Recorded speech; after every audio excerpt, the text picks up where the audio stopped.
Une action qui perd 42% en bourse en quelques semaines pour en regagner 21 en 4 jours. Ça vous montre à quel point la bourse peut être volatile et irrationnelle. Et c'est pourquoi dans ce nouvel épisode, on va parler de méthodes d'analyse et comment réussir à passer à l'action et rester rationnel quand les marchés semblent ne plus faire sens. Et on va utiliser comme exemple l'action IMS qui vient d'avoir des mouvements extrêmement violents en bourse. Cette entreprise, j'ai commencé à l'acheter en juillet et août 2023 en bourse. On en avait pas mal parlé à l'époque et c'est un titre qui revient souvent sur la chaîne puisque c'est une petite entreprise et donc il y a pas mal de volatilité dessus. D'ailleurs, je vous dis d'ores et déjà qu'il ne s'agit en aucun cas de conseils en investissement. Je vous partage ma vision sur des entreprises, mais faites vos analyses. Au final, c'est votre argent et vous êtes les seuls responsables de vos investissements. C'est donc un titre, comme je vous le disais, que j'avais acheté au niveau ici de juillet et août 2023. Actuellement, j'ai un petit peu plus de 108% de gains latents dessus.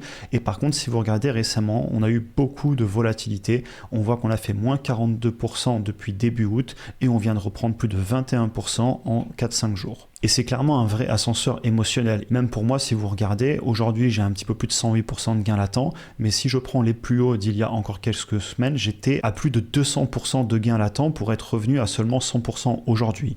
Et d'ailleurs, j'avais arrêté d'acheter puisque on était repassé au-dessus de mon prix cible qui est actuellement autour des $16, donc j'achète quand on repasse sous ces niveaux. Et d'ailleurs, un petit peu plus tard, on va parler de mes méthodes d'analyse, de comment je fais justement pour trouver des prix cibles, rester rationnel et ne pas paniquer, à ne pas vendre à 24$ parce que mon analyse me dit qu'il faut que je conserve et ne pas non plus acheter à 24$ parce que je me dis ça fait que monter, c'est l'affaire du siècle, donc je dois acheter parce que l'action va monter à l'infini. Non, on reste rationnel et on a une méthode et c'est ce dont je vais vous parler dans cette vidéo. Méthode que j'ai d'ailleurs utilisée puisque lundi dernier j'ai racheté des actions au niveau des $13,76 puisqu'on était repassé sous mon prix cible. Et comme j'ai une méthode, je me suis justement pas posé la question est-ce qu'elle va peut-être baisser à $10, $8, etc. Non, je sais que je la veux sous ce prix-là et je commence à acheter parce que je ne sais pas à quel point elle peut baisser et j'ai eu bien fait puisque maintenant elle est repassée au-delà des $16 et elle a repris 20% en 4 jours. Alors que si j'avais pas eu ma méthode, j'aurais peut-être raté la baisse. Alors l'objectif de cette vidéo, ce n'est pas de vous faire une analyse complète, on l'a déjà fait, même si on va reparler un petit peu des chiffres en deuxième partie.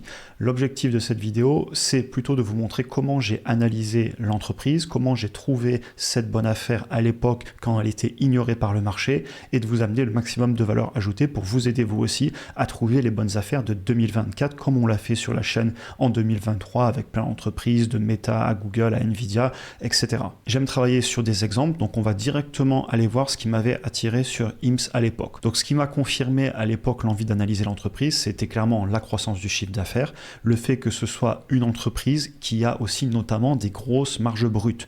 À un moment, j'aime bien prendre le compte de résultats, je regarde en haut, si je vois que le chiffre d'affaires est en croissance et qu'en plus on a des belles marges brutes, ça veut dire qu'il y a un potentiel d'aller chercher des marges nettes à un moment. Parce que si vous prenez un business qui a une marge brute de 10%, ça va être hyper compliqué d'aller gagner de l'argent derrière. Donc toujours regarder le haut du compte de résultats parce qu'on peut très vite se faire une idée sur le futur de l'entreprise. Et je ne vais pas forcément l'éliminer si elle ne gagne pas de l'argent de suite à partir du moment où elle a un potentiel de gagner de l'argent plus tard. Et c'est précisément ce qui s'est passé sur cette entreprise et c'est pourquoi on a été beaucoup à l'acheter sur la chaîne à un prix vraiment bas. En fait, si vous regardez au moment de août 2023, on se retrouvait avec une entreprise donc sur ces niveaux ici où on avait un bénéfice qui était encore en négatif en 12 mois glissants. Par contre, le flux de trésorerie disponible venait juste de passer en positif. Ce qui est plutôt un bon signe, un indicateur que peut-être que le bénéfice va lui aussi dans le temps passer en positif. Et si on ne s'arrêtait pas à des simples indicateurs financiers qu'on peut trouver comme le PER et qu'on allait regarder dans les documents financiers justement ce qui se passait sur le flux de trésorerie disponible, on constate qu'en fait il venait juste de passer en positif en 12 mois glissants parce qu'on avait eu 4 trimestres d'affilée sur le flux de trésorerie en positif. Et donc ça a forcément attiré mon attention parce que je me dis l'entreprise elle n'est pas encore repérée sur tous les sites internet avec des simples ratios. Par contre, si on fait l'effort d'aller regarder dans les documents financiers, on voit qu'elle est en train de devenir profitable. Donc elle n'est pas encore repérée par les marchés, mais nous on la repère déjà. Et quand je trouve ce genre d'entreprise, clairement je commence à m'y intéresser parce qu'il y a peut-être quelque chose à faire. Une fois que l'entreprise a passé mes premiers filtres et me semble intéressante sur le papier, ce que je vais faire pour rester rationnel, je vais faire mon analyse. Je vais donc aller voir les finances de l'entreprise. D'ailleurs, on va regarder un petit peu après aussi ce qui m'avait attiré sur cette entreprise. Je vous ramène dans les graphiques ensuite. Et je vais tout simplement projeter dans le futur les performances que j'estime pour le business, aussi bien sur la trésorerie que sur le compte de résultats. Je vais réactualiser dans le présent avec un retour sur investissement que je veux faire et j'obtiens un prix à payer. Comme ça, quand je vous le dis, ça paraît compliqué, mais en fait, c'est très simple et c'est 5% de l'analyse. Le gros du travail, c'est l'analyse qualitative et le quantitatif, ça se fait très bien avec un fichier Excel. Et donc, une fois que je connais mon prix d'achat cible, je le mets dans un fichier de suivi et ensuite, je suis patient. Si le titre touche un prix qui m'intéresse, je peux commencer à tranquillement l'acheter ou à racheter comme je l'ai fait la semaine dernière puisqu'on est revenu sur un niveau intéressant. C'est une méthode que je trouve simple, rationnelle et qui me permet de ne pas trop paniquer quand ça baisse ou encore pire de rester figé, de ne pas acheter, de voir l'action repartir à la hausse et de me dire mince, j'ai raté le mouvement. On va aller voir plus de graphiques ensemble pour vous montrer ce qui m'avait intéressé sur l'entreprise, mais juste avant, petit instant publicité puisque je suis mon seul sponsor comme vous le savez. Donc pour ceux qui veulent être accompagnés dans leur apprentissage pour se créer une stratégie d'investissement en bourse sur le long terme, vous pouvez réserver un appel avec moi-même pour poser vos questions et parler du programme dont la formation vidéo est justement la colonne vertébrale, formation vidéo qui reprend toute ma méthodologie d'analyse d'entreprise, d'ETF, etc.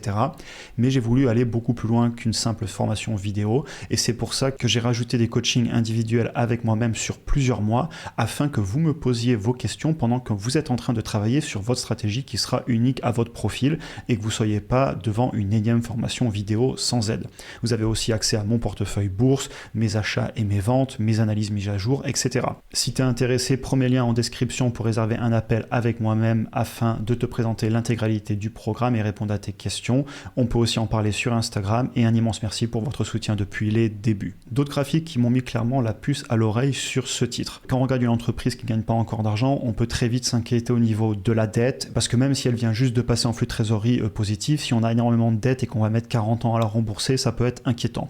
Et quand j'ai regardé cette entreprise, j'ai vu qu'elle avait clairement du cash, et d'ailleurs on voit que le cash est en train de remonter récemment, puisque l'entreprise en génère, et surtout, elle n'a pas de dette. Lors de son introduction en bourse, elle a pu lever du cash, et en plus ce cash, elle ne le brûle pas, puisque, comme on l'a dit, elle a un flux de trésorerie disponible positif. Donc la trésorerie, tout se passe bien. En parlant de trésorerie, le point aussi qui m'a clairement attiré à l'époque, c'est le fait que les marges sur le flux de trésor ont commencé à fortement augmenter comme vous le voyez ici.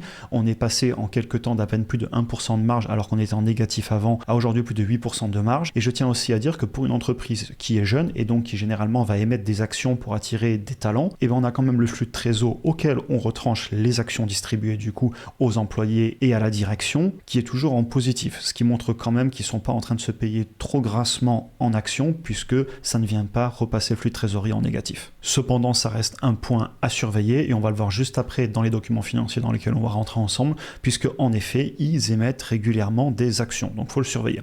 Alors ça, vous allez justement le retrouver ici avec les Stock-Based Compensation, donc c'est les compensations en actions qui, comme on le disait, sont quand même en train de clairement taper dans le flux de trésor.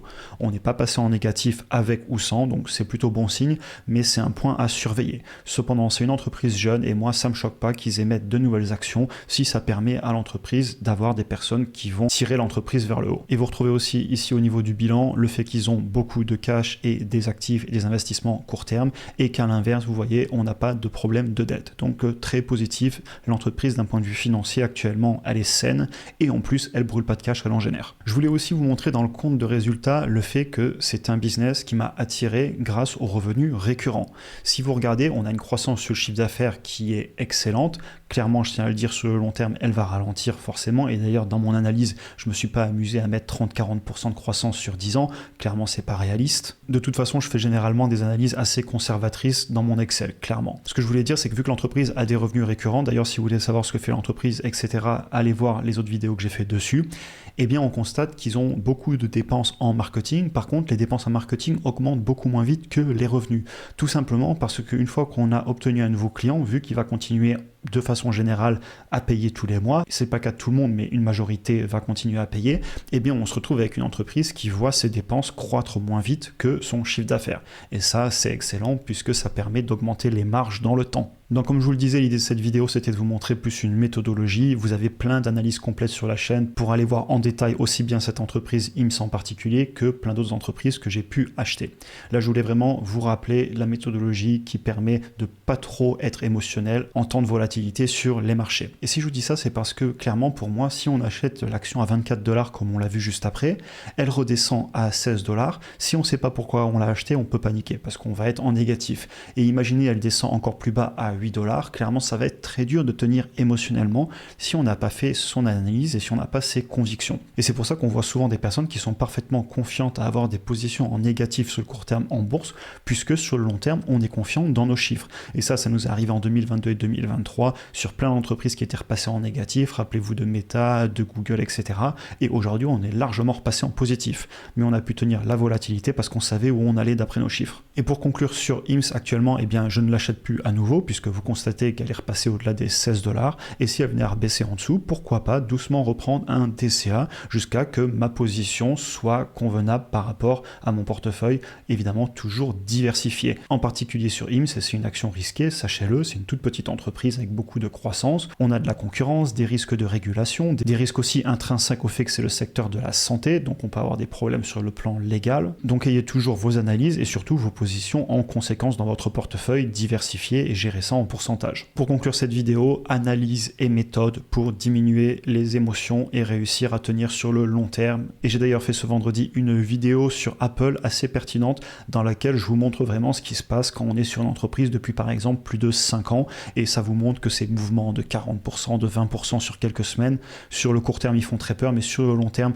au final ils ont plus beaucoup d'importance. J'espère que la vidéo vous aura intéressé, n'hésitez pas à jeter un coup d'œil en description pour aller plus loin et de façon plus générale si vous voulez parler bourse ou si vous avez des questions, rendez-vous dans les messages sur Instagram ou en commentaire. Je vous souhaite une excellente journée et à très bientôt pour un prochain épisode.